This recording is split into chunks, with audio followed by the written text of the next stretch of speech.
Whether you are an experienced pilot or a novice, and whichever paragliding path you wish to follow, whether cross-country, mountain flying, or even if you're destined for the newer aspects of the sport, the start of every flight is the takeoff.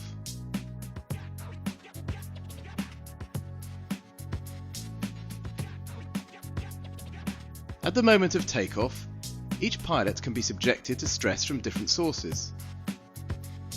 The configuration of the site, strong or cross winds, and considerations regarding other pilots in the vicinity.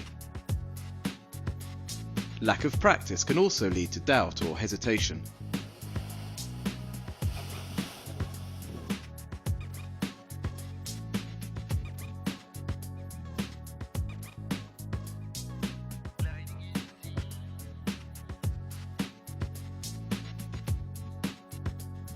Don't wait until you are on takeoff to learn how to handle your wing.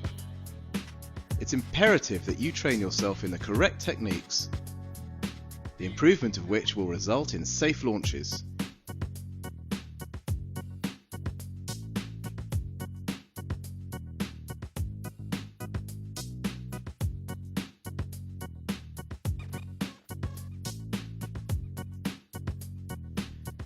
During this DVD, pilots of a high level of ability are going to show you how to improve your ground handling technique.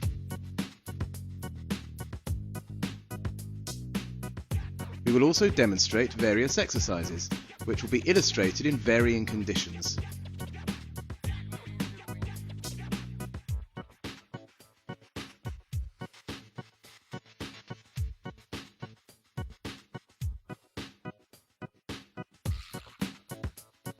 So, practice regularly, find some clear ground and go and play with your wing.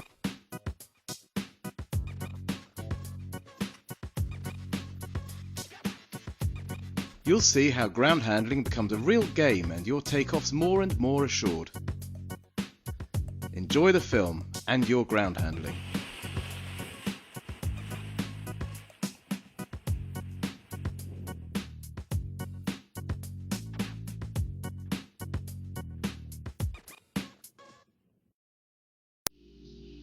Like a kite, a paraglider flies within what is known as the wind window.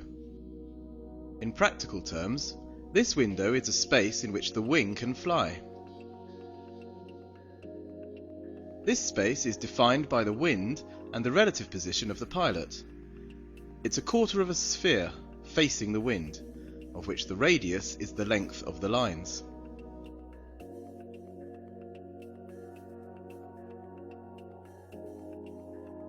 This window comprises several distinct zones. In green is what is known as the edge of the window. At the window's edge, the power of the wing is at its weakest. The canopy flies very slowly and can even stop flying altogether. Kite surfers use the edge of the window to launch and stop their kites in safety. Inflation at the edge of the window in strong winds can also be performed by some paraglider pilots, but a high level of skill is required. In red, the zone facing the pilot is the power zone.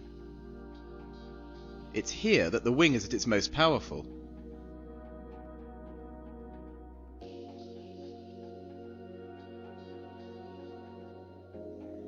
In paragliding, the wing can fly from the top to the bottom and from one side to the other up to the edge of the window. For a paraglider, the wind window and its different zones exist in the same manner as for kiting. In red, the power zone. The wing strongly resists the wind, producing a pulling effect. In green, the lift zone. The air begins to flow over the wing's profile as it progressively reaches flying speed. This is why, in strong winds, the movement of the wing in the power zone is the critical point of the inflation. You can greatly limit the power of the wing in this zone by moving towards it.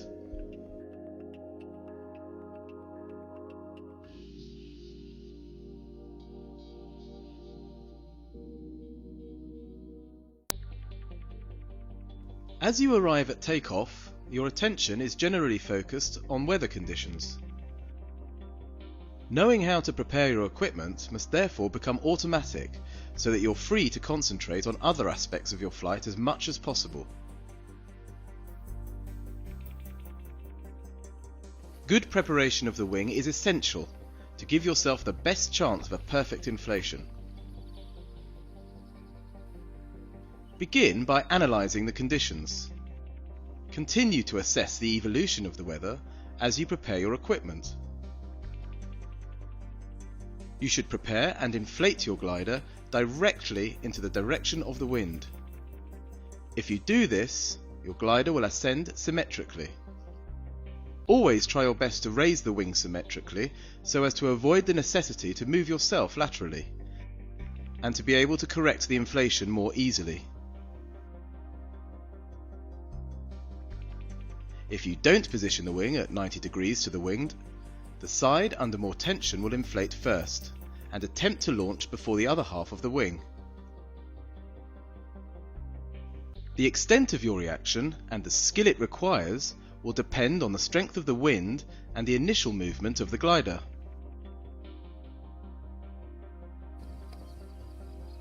When there is no wind, as here, lay out, then position your wing at 90 degrees to the steepest slope. This will aid your takeoff and facilitate a rapid departure from the hill.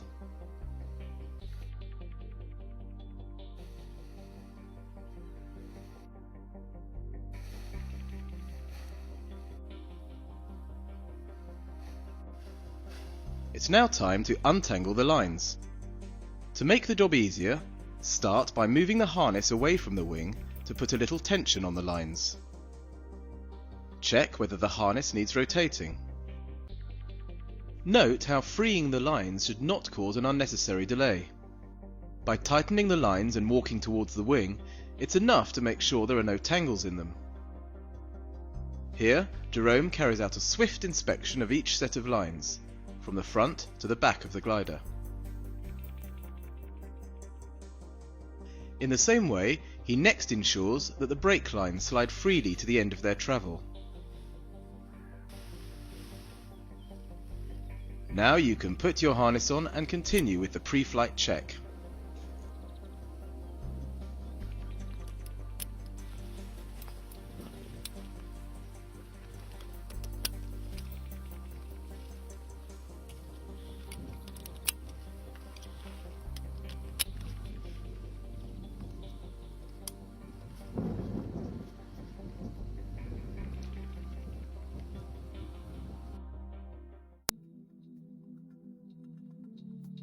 We're now going to see the various stages comprising a forward launch. In weak or nil wind conditions, this takeoff technique is often preferred to the reverse launch method. By giving a positive input of energy, the pilot ensures that the wing ascends cleanly. It also gives a certain continuity to the launch, which helps to create a constant loading on the wing. First of all, observe the position. The wing correctly prepared and orientated directly into wind, or in nil wind on the steepest part of the slope, and with the pilot situated in the centre. Note Jerome's posture. He's looking far ahead, his arms forming a W. The arms and chest are on the same plane. He's ready to provide the energy necessary for launch. This needs to be a relatively dynamic manoeuvre to ensure the wing has enough power to lift cleanly. However, take care to regulate your input according to the strength of the wind. In stronger winds, reduce the force of your input. If you give the wing too much energy, you risk being snatched into the air. In weak conditions, as here, Jerome doesn't hesitate to give a positive input. Then the wing lifts, either quickly or more slowly, to arrive at a position above your head. You should then control it by braking so that it doesn't overfly you. Once again, your actions must be governed by conditions.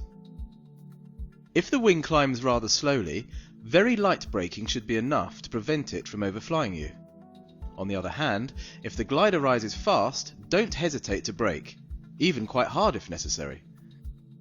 However, this should be a brief reaction, as you mustn't keep the wing braked for too long. As he brakes, note how Jerome takes the opportunity to look up to visually check that the lines are free of tangles and that the canopy is in the correct position. At this stage, he can still decide to continue or abort the takeoff. He decides to continue and starts his takeoff run. In light or nil wind conditions, a sustained effort is required to achieve the speed necessary to create the lift. A committed run also helps to ensure that the wing is adequately pressurized. Look closely at his position. He's clearly leaning forward, his shoulders outside the risers. His weight is transmitted to the wing due to firm pressure on the chest strap of his harness. To abort the attempt, brake to the limit, hands at your thighs, and continue to advance so that the wing falls behind you.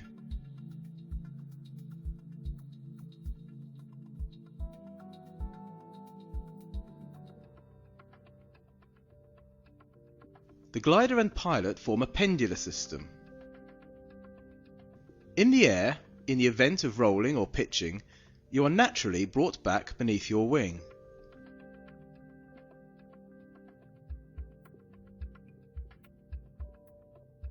On the ground, it's a different matter entirely. If your wing moves to the left or right, it's up to you to follow it to regain the equilibrium. At the moment of takeoff, if the wing climbs sideways, you don't have to collapse it and start again. This situation can well be recovered. In the first place, follow the wing while continuing to advance. Next, correct the course of the wing with the opposite brake. In this way, you maintain a good loading on the wing throughout the run, while keeping to the initial direction chosen for it. Once returned to a position of equilibrium, with the wing stabilized above your head, you can start your takeoff run. David's action demonstrates this very well. By moving towards the wing, he causes a canopy to return above his head. Very quickly, the majority of pilots come to prefer the reverse launch because it allows a visual check of the glider.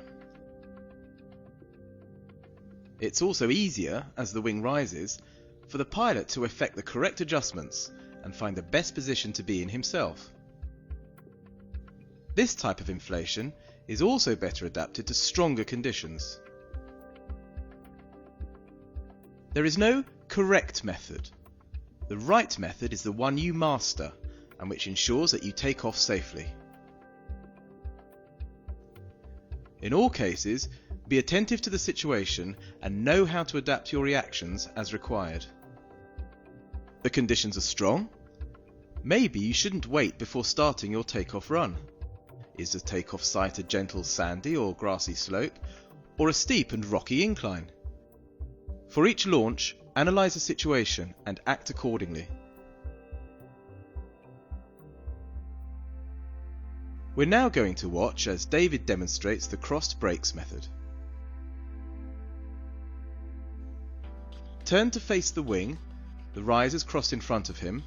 David takes the left brake in his left hand and the right control in his right hand. He next takes the front risers, which are in front of each hand. He therefore has in his left hand the left brake and the right hand front risers, and in his right hand the right brake and the left hand front risers. This method is very safe because the pilot doesn't have to let go of the controls as he is launching. On the other hand, it can be off-putting at the outset and a potential source of error because the controls are crossed. The right hand brake controls the side of the wing to your left and the left brake controls the right side. Once the wing is stabilized, the pilot can turn round while always maintaining contact with his wing.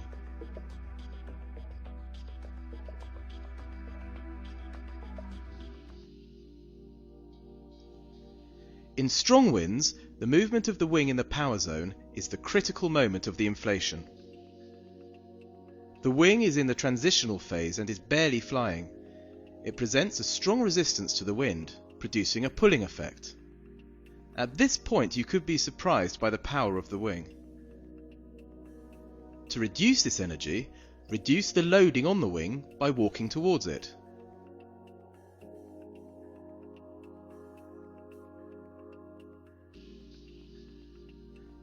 David illustrates this by moving 3 or 4 meters towards his wing. Note his flexed position at the moment of surge. Advancing towards the canopy, David stands up, reducing the wing loading a little more. In addition, being flexible makes him more stable and avoids his being unbalanced when the wing starts to pull him.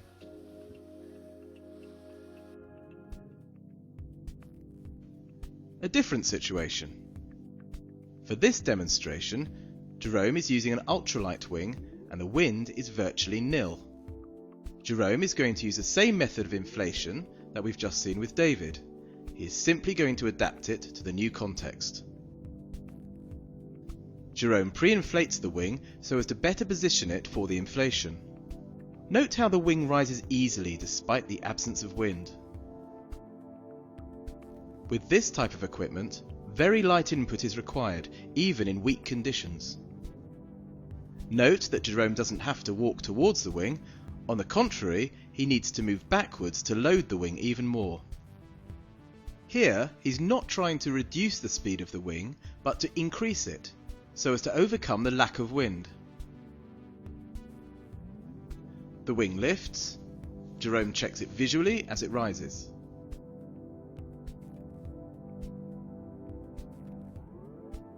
He controls the wing after turning. It's possible to do this when the wing rises gently. In this situation, very light pressure on the brakes is enough. Then Jerome loads the canopy and starts his run.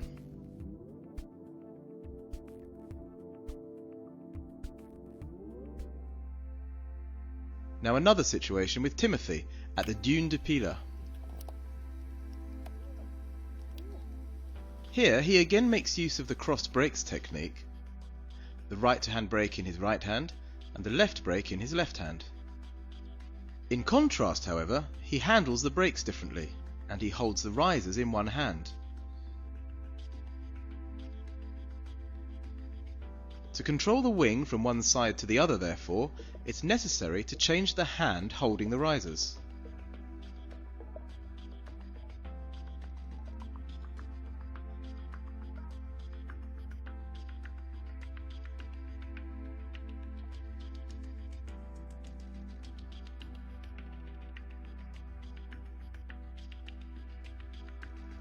Wind conditions are moderate, about 10 km per hour. Therefore the leading edge is already inflated. Timothy provides a light input, sufficient in these conditions, and advances slightly towards the wing. He controls it, and having stabilized it, he turns. In all cases this control is essential, but must not last longer than necessary. The context will dictate whether or not you remain stationary before starting your takeoff run, but there is no necessity to do so. Here, in light wind and on sand, Timothy allows himself, having controlled the wing, to delay the start of his takeoff run. But be careful, in certain conditions or on certain takeoffs, it's better to launch as soon as the wing is stabilized. He raises his hands to increase the speed of the wing, leans into his chest strap and starts his takeoff run.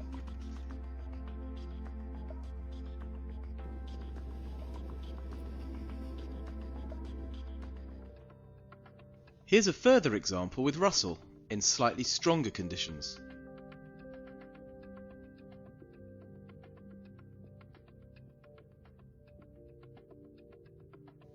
Again, you can see how the wing sits up on the ground.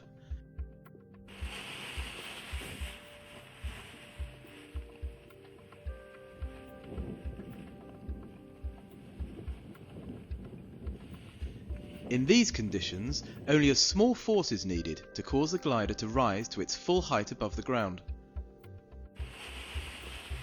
Russell moves towards the wing to reduce its power, then brakes it to prevent it overflying him. the wing is stabilised, and he turns. Note that the control is effective, but is not longer than necessary. A final visual check, then he starts a good takeoff run.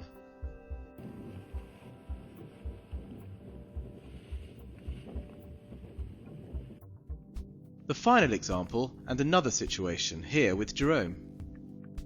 This time the conditions are clearly stronger and the terrain uneven. A light input is all that's necessary to raise the wing to its zenith. The manoeuvre is skillfully carried out and Jerome launches safely.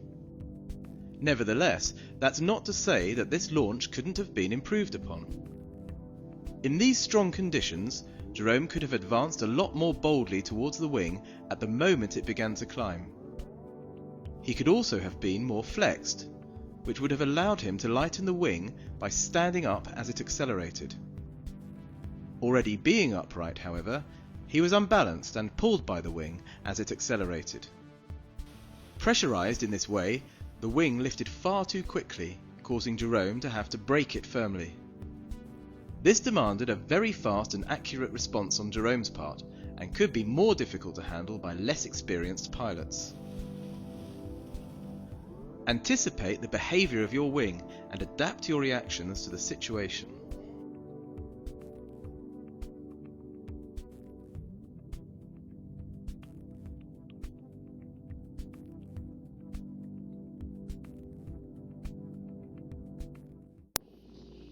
Ground handling sessions require an adequate wind speed, which can sometimes develop into stronger conditions.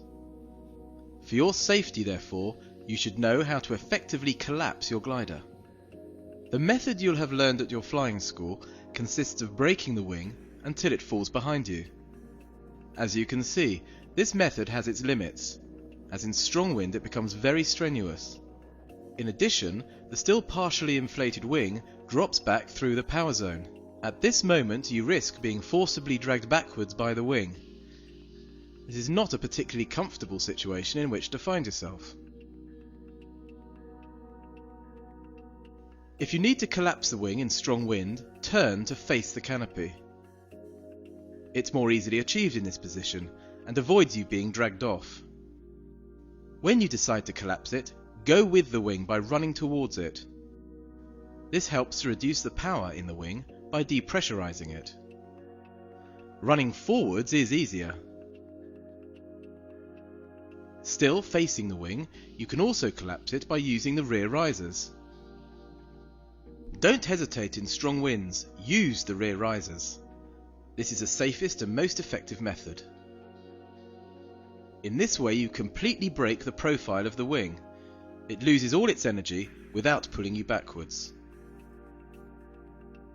In every case, use the brakes or the rear risers and go with the wing. You can also move off centre yourself once the canopy is on the ground to prevent it from being able to re-inflate. Here's another method. Be careful as it's fairly technical and best suited to pilots of a certain level of skill. It demands precision and must be effected smoothly. This technique consists of collapsing one side of the wing, then stalling the other.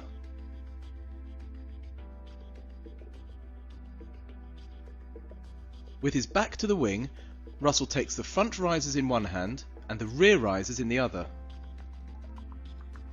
He begins by causing the right side to collapse by firmly pulling on the front risers.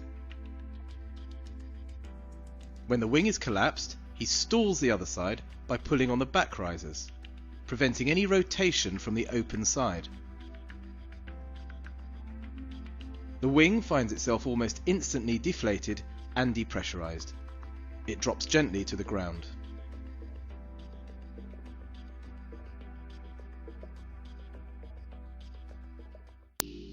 This exercise consists of advancing up an incline while maintaining the glider in the air.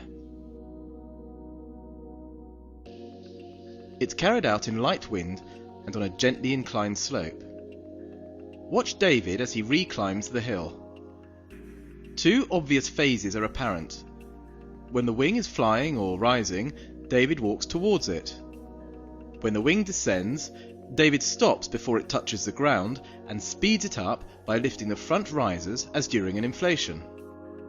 The wing rises, he advances. The wing drops again, he stops to give it more speed, and so on. The exercise demands a good regulation of energy input to the wing and a certain amount of anticipation. The wing climbs, you can advance. By moving towards it, you depressurize it, as well as nullifying the effect of the wind.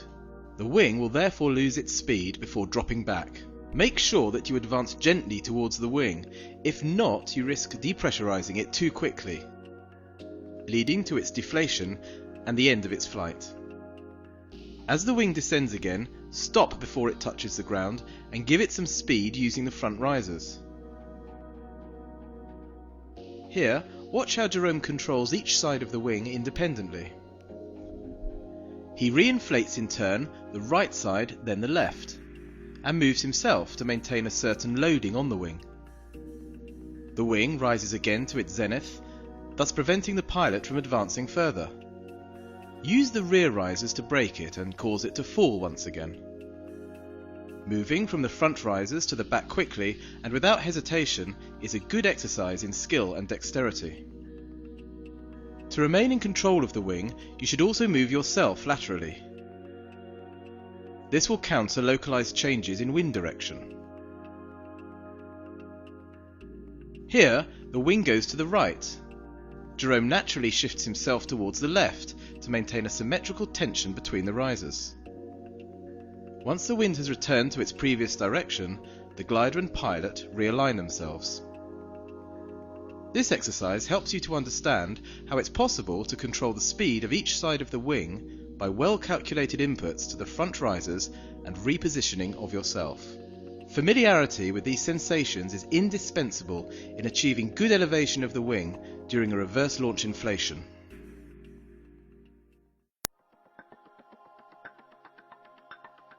Here's an exercise which consists of standing up and sitting down while keeping the glider above your head. For this, you'll need a moderately strong breeze.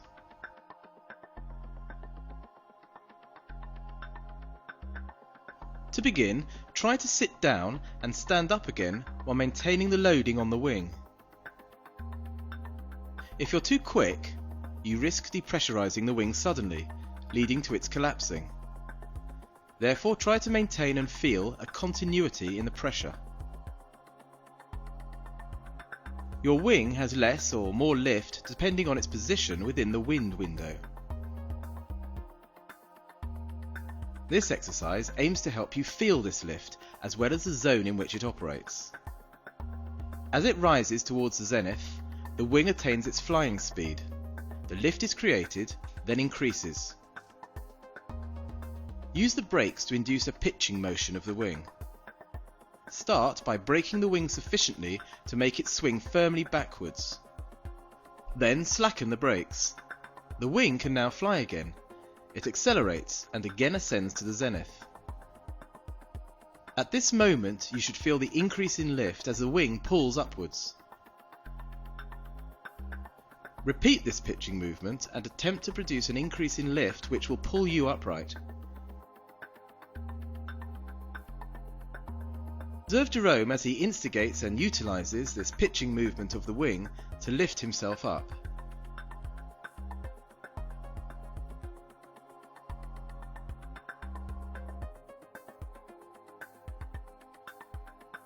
As the wing moves forwards, he begins by braking it fairly firmly. The wing slows down and he keeps braking. As the wing begins to drop more obviously, he gives it back some speed by raising his hands completely. Climbing towards its zenith, the wing accelerates, the lift increases and pulls him into an upright position. In strong or very strong winds, keep your knees bent and put all your weight on the harness.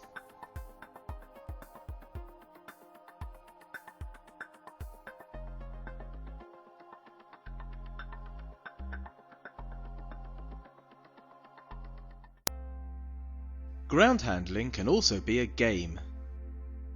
Having worked on various exercises, and from the moment you start to feel confident, you can enjoy yourself in your surroundings. Play with the ground. The goal here is to move yourself with the wing above your head without taking off. This low wall is perfect for an attempt to move along its edge without falling. A little break sends the wing to the left, he follows it.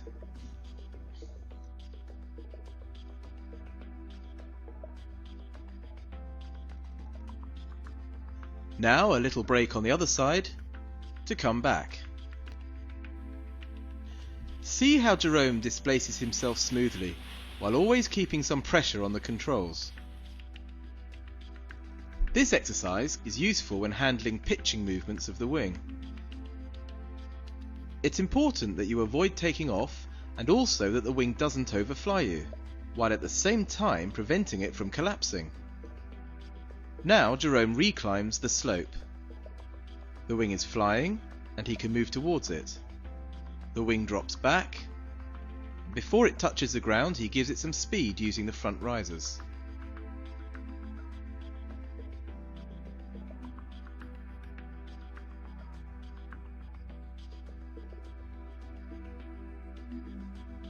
Jerome is now going to use the pulling force of the wing to get back onto the wall. This takes perseverance. Even very experienced pilots don't find this easy. With a bit of practice, changing your position on the ground with your wing over your head will soon become more instinctive.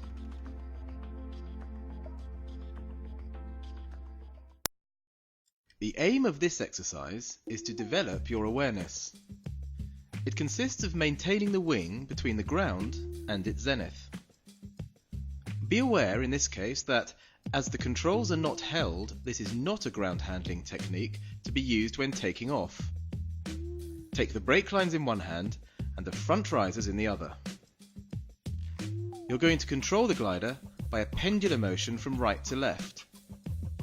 By taking the front risers to the right and the brakes to the left, you accelerate the left side of the wing while braking the right. Conversely, by pulling the front risers towards the left, the right side of the glider will be accelerated. You will also have to control the speed of the wing to maintain its position. You can accelerate the wing by pulling the front risers upwards, or brake it by pulling on the brake lines. This is a very useful exercise as it requires delicate control to keep the wing flying. Observe how Timothy simultaneously controls the speed and dissymmetry of the wing.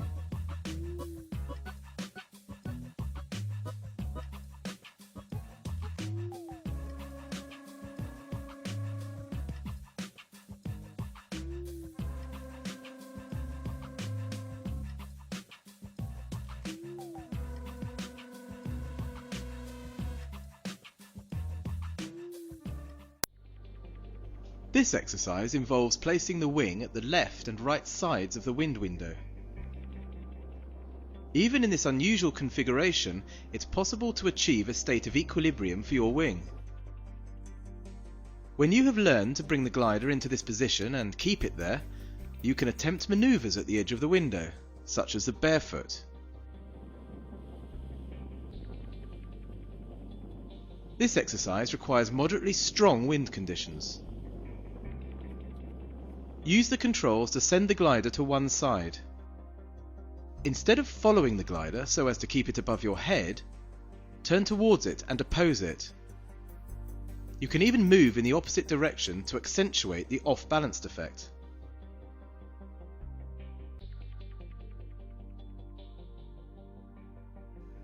In this situation, only the outside brake is effective. It's with this control that you're going to be able to keep the wing in this position. You'll need to find just the right amount of input. If you apply too little outside brake, the wing will lean and pivot until it collapses, the leading edge on the ground. If you apply too much brake, you will prevent the wing remaining at the edge of the window. On the other hand, this is how you can bring the wing back over your head. By keeping this side braked, the wing will progressively change course until it dives to the other side. Reorientate yourself and use the brake to control this inclination.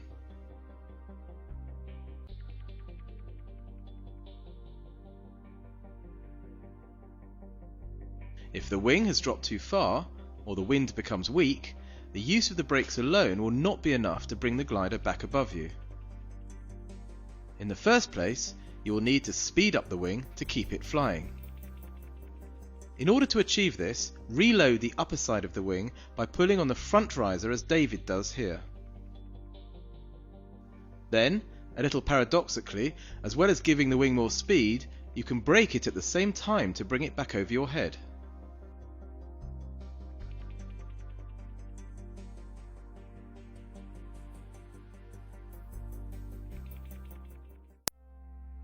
You have just seen how to bring your glider to, and handle it at, the edge of the wind window. Now we will see how you can maneuver yourself by using this technique. This could be useful, for example, to quickly clear the landing area having touched down. To succeed in this exercise, you will need at least a moderate breeze. Moving with the aid of the window's edge consists of bringing the end of the wing to between 50 centimeters and a meter from the ground, then moving yourself while maintaining the wing in this position. Start with your back to the wind, the glider stabilized above you. Next, use the brake to send the wing to one side. You can clearly see that the trailing edge is deformed on one side only. The wing begins to turn. Keep braking while orientating yourself in the same direction. The wing dives. Instead of moving underneath as you would to stabilize it, place your body in opposition to the wing. You can now effect your movement by running. The speed and direction of your run must be adapted to the force of the wind. In light to moderate wind, your wing will need more airspeed and your run must therefore be more sustained. To help the wing gain speed, strengthen your resistance and run at a slight angle into the wind.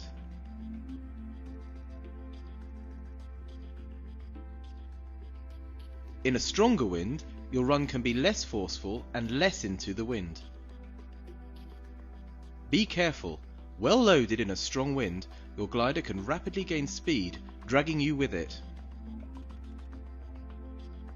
The outside brake, the one controlling the higher half of the wing, allows you to control this tendency. Don't hesitate to use it to slow the wing down and return it to the required angle.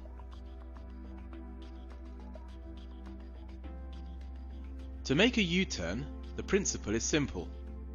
In the first instance, you're going to bring the glider above you before making it dive to the other side. Use the outside brake. The wing slows, then comes back over your head. Here you can clearly see that the outside trailing edge is deformed. Continue to move yourself so as to return beneath the wing. Once the wing is stabilized above you, continue to brake the same side so as to make it dive in the opposite direction. Firstly, the wing changes direction. As we have just seen, orientate yourself in the new direction, without recentering yourself under the wing.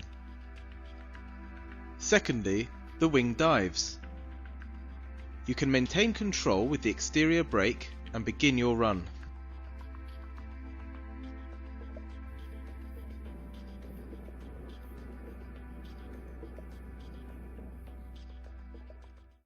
By using the displacement technique with the wing at the edge of the window, it's possible to reclimb a slope. This method is best adapted to stronger conditions. It's therefore practiced in sustained winds. This can be useful, for example, on a dune, where ascending in sand can soon become exhausting, but also on any hill on which you are practicing your ground handling. If the wind is perfectly aligned onto the slope, it's possible to climb the hill in either direction. The principle is the same as the displacement seen earlier. Begin by sending the wing to one side. It dives. Instead of following it as you would in order to keep it above your head, oppose the wing to make it lean further. Now it's necessary to give the wing some speed. Run at a slight angle into the wind while remaining in opposition to the wing, thus pressurizing the wing and speeding it up more quickly. Once the wing has attained a certain speed, you can change your direction to ascend the hill, while tilting the wing even further with the inside brake.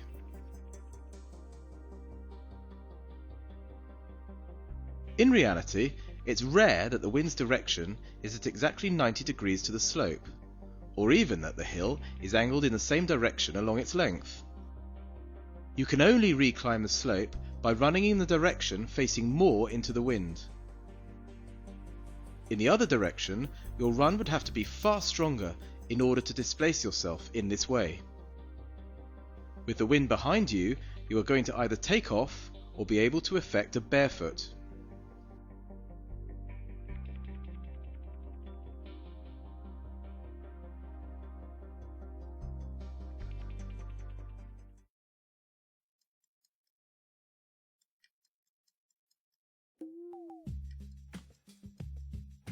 To perform a barefoot, the power of the wing must be significantly greater than during the displacement maneuver at the window's edge.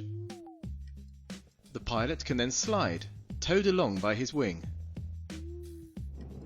This requires a strong wind. As we have just seen, the direction with your back into the wind makes a barefoot more easily achievable. You should attempt to impart the maximum energy to your wing. Incline the wing, load it by moving away from it, and run. When you feel sufficient force, you can let yourself be pulled. You can perform a barefoot on different types of terrain, on sand, but also on grass or snow.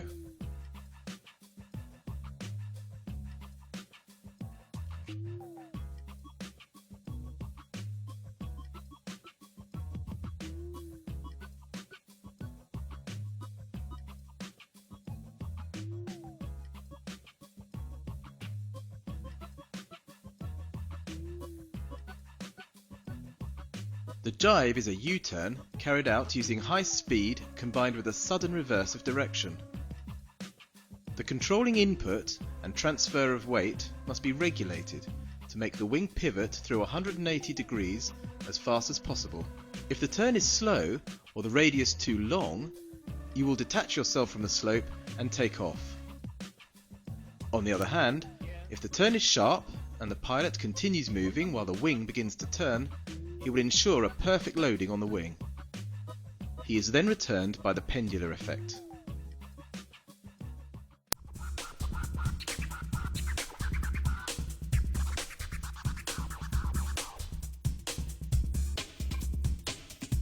Je m'appelle David Dago, ça fait à peu près 18 ans, un peu plus de 18 ans maintenant que je vole et je travaille avec Ozone depuis 6 ans. Et mon job consiste en fait à concevoir les voiles et puis aussi à les tester.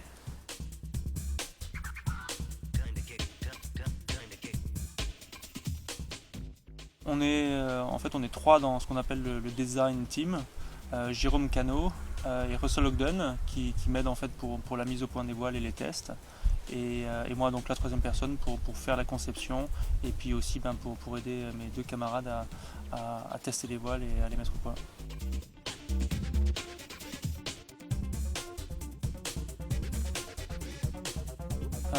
Pour moi le gonflage c'est une partie du vol finalement, c'est ce qui nous permet de nous mettre en l'air, c'est quelque chose qu'on privilégie en fait au début de l'enseignement et on oublie assez rapidement parce que finalement voler c'est ça le plus important et c'est finalement assez dommage parce que c'est assez ludique finalement que passer du temps à faire du gonflage et ça permet à mon avis de développer des sensations sous la voile. On arrive en fait à un peu mieux comprendre, un peu mieux déchiffrer ce qu'elle dit et se concentrer vers les commandes. Donc pour moi c'est vraiment intéressant quand on a l'occasion de passer un peu de temps à jouer avec sa voile au décollage pour être vraiment à l'aise. Ça peut qu'aider en l'air de toute manière.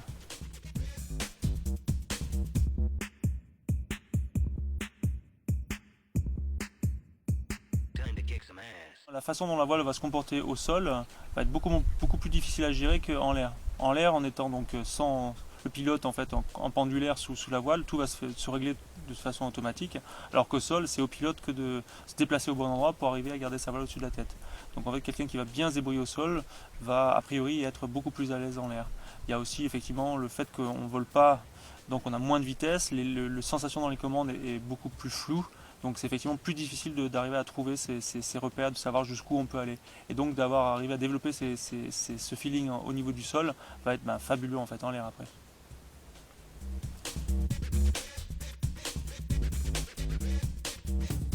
Les premières choses à faire, je dirais, c'est donc sans parler de gonflage face à la voile et de croisé décroisé, on peut simplement parler de gestion de la voile, en fait du tangage et du roulis, en étant statique, sans vouloir décoller.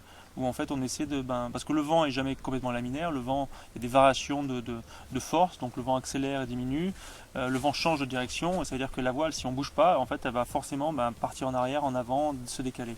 Et c'est là où en fait très facilement, quasiment tous les jours, on peut en fait, essayer de rester au sol et contrôler sa voile. On peut au début se servir du visuel pour effectivement contrôler sa voile, et puis ensuite on peut regarder le sol et simplement qu'en termes de sensation se déplacer pour essayer de rester le plus longtemps possible sans faire tomber la voile. Ça sera un exercice général en fait, à adresser à tout le monde. Et ensuite après ça on peut se permettre de commencer, on va dire, à se déplacer, c'est-à-dire effectivement se donner une sorte de parcours, essayer de reculer, avancer, se décaler, monter sur un caillou par exemple, où en fait on rajoute, on va dire, une dimension en plus qui est en plus de gérer ce que fait le vent, faut en plus gérer ce que nous on fait pour diriger sa voile et aller où on veut sans la faire tomber. Par vent fort, une des techniques consiste à essayer de ralentir, on va dire, l'accélération donc en tangage de la voile au moment où elle finit. Pour ça, il y a deux choses à faire. La première, c'est, on va dire, descendre son centre de gravité, donc s'accroupir pour essayer de se servir des jambes pour faire comme un ressort, pour en fait essayer au moment où la voile finit de monter, pour essayer de réduire la quantité de poids, et donc ce qui génère l'accélération de la voile. Et la deuxième chose, c'est aussi aller vers la voile. Donc si on gonfle face à la voile, au moment où la voile monte, en fait, le pilote doit donc décomprimer le ressort et tout doucement avancer pour la voile pour finalement diminuer la vitesse de montée de la voile. Et ça permet effectivement de diminuer par 3 la vitesse à la fin de la montée, ce qui permet de quasiment, on va dire, décoller dans des conditions très fortes sans avoir la voile qui dépasse le pilote.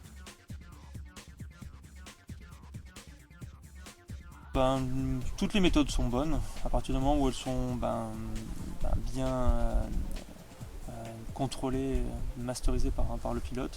L'avantage du croisé, c'est que globalement, une fois que la voile est montée au-dessus de la tête, qu'on a contrôlé, le retournement est spontané et rapide, sans temps mort. Par contre, l'inconvénient, c'est que si la voile retombe, on est obligé de la faire retomber par terre pour la reprendre. Elle est très dure à reprendre parce que les freins, en étant tirés, vont empêcher la montée de la voile. Alors que donc en étant décroisé, l'avantage c'est qu'effectivement si on fait tomber la voile, on peut effectivement la reprendre, il y aura très peu de freins impliqués dans la manip. Par contre l'inconvénient c'est qu'au moment où effectivement il y a le retournement, ça demande effectivement un contrôle et un changement de main qui demande en fait pas mal plus de pratique. Et c'est avec le risque, si on n'a pas assez pratiqué, de effectivement perdre une commande, donc d'être un peu plus à même à faire des bêtises. Vraiment le point principal, c'est il y a plein de techniques différentes. On va dire il n'y a pas une façon de faire qui est la bonne. Et à partir du moment où on va dire chacun trouve dans une des techniques, dans une des méthodes, une façon qui lui convient, et qu'il la maîtrise, pour moi c'est parfait. C'est vraiment ça la clé du succès du vol en sécurité et en confort, c'est vraiment la maîtrise de quelque chose qui nous convient. Yes, you. And you.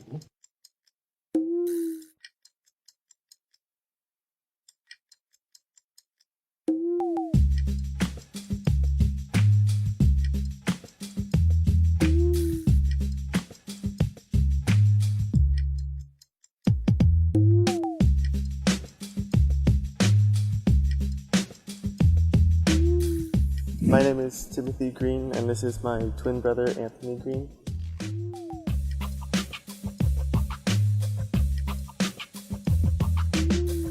We basically started in like winter of 2002, 2003, where we bought a parachute off of eBay and flew behind a golf cart and off of small hills until we kind of understood about the concepts of flight.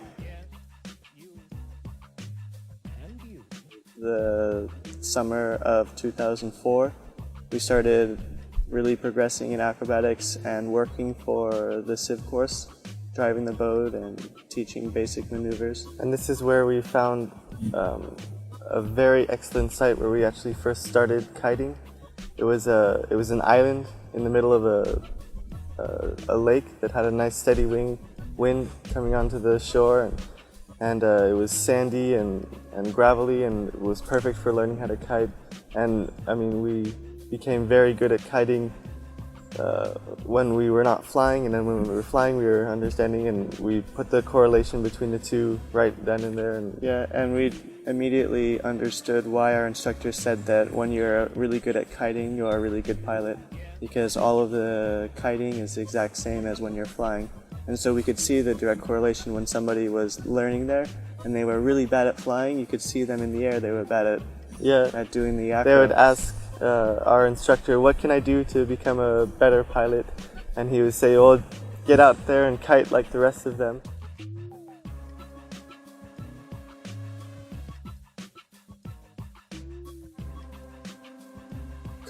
The wing reacts the same way in the air as it does when you're on the ground, because the wing is in the air. And so when you're doing an asymmetric deflation or anything in the air, it's kind of dangerous because you can get a cravat and spiral to the ground. But if you do it when you're on the ground already, an asymmetric deflation, there's very little danger that can happen. So you can practice a lot of the SIV or the normal maneuvers on the ground in the safe environment, where you can really learn how to control the wing. So like, you can be on the sand and just pull a full frontal, like the biggest you've ever seen, and nothing's going to happen because you're already on the ground. Yeah, but you still understand what is happening to the glider. And also you can, by ground handling, you learn so much about like the surging of the glider. Like you understand when you're taking off, if you don't brake check, the glider will go in front of you and frontal, and you understand the dynamics. It's like it's amplified. All of the motions of the glider when you're on the ground are increased. Like the glider is not normally stable. When you're standing on the ground, it always wants to go to the side. And when you're ground handling, if you're constantly controlling the glider, keeping it above you, you learn so much more. For when the glider is stable above you, then you know for instance, you hit some turbulence, your glider surges, you know to brake and to weight shift to correct the movement of the glider. And then you feel so much more, since you have a reference. The ground is the reference. So if you get pulled up, you feel the pulling, and you realize that much pull brought you up 1 meter. And then by releasing the brakes, you come down and you have more speed. You realize that you do have more speed, and that you come into motion like this because you have a reference like right there, and you really understand the aspects of the glider and the. Yeah, and a lot of students and new pilots come up to us and ask, so how do we know when the wing is going to stall? And like, what point will the wing stall, and how long do I have to hold the brakes down? And we say, well, don't go and try it way up high in the air, because you can have a lot of problems. You just come on landing, or when you're on the dune, you can just brake, and just half a meter off the ground, and keep braking until you feel it stall, and then you know that that's the stall point.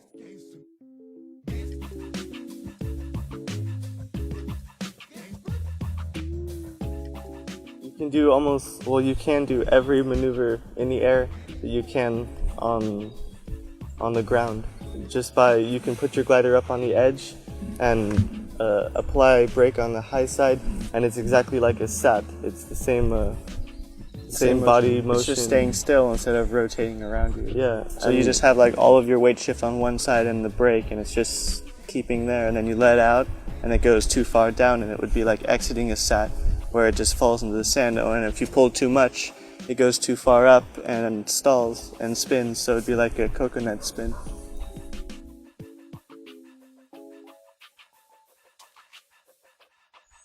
So for like having the wing pull you up the hill like a sailboat going up, you basically are standing straight below your wing with it kited and stable, and you just brake on one side to turn the wing to that side.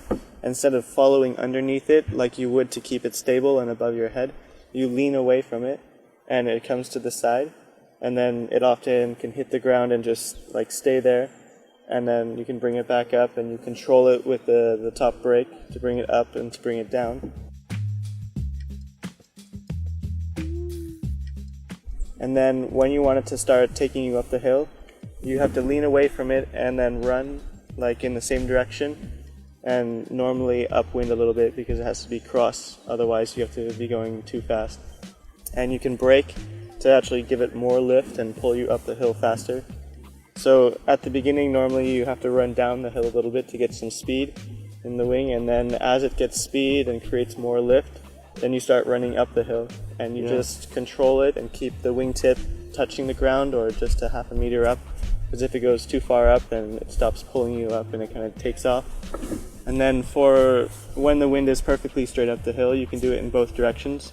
So to change direction, I find instead of bringing it up quite slowly, because it has quite a lot of speed and you're running, and normally you take off and fly like away from the hill, the best thing is to stay on the ground to go up the hill as fast as you can. So you bring it up and then you kind of spin the wing like 180 degrees, and you turn your body at the same time.